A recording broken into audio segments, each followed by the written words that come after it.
vores nye malerhal. Den tog vi i brug i 2022. Vi fandt ud af, at vi brugte utrolig meget tid på at køre emner ud af huset for vores kunder, inden vi så kunne levere et samlet produkt og en samlet levering til kunderne.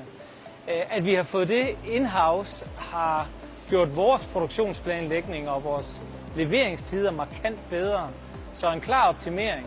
Og så er der selvfølgelig også noget omkring det, at vi hele tiden forsøger at være CO2-neutrale. Hele den her besparelse på fragt og så videre har også gjort, at vores samlede CO2-regnskab er blevet gjort markant bedre.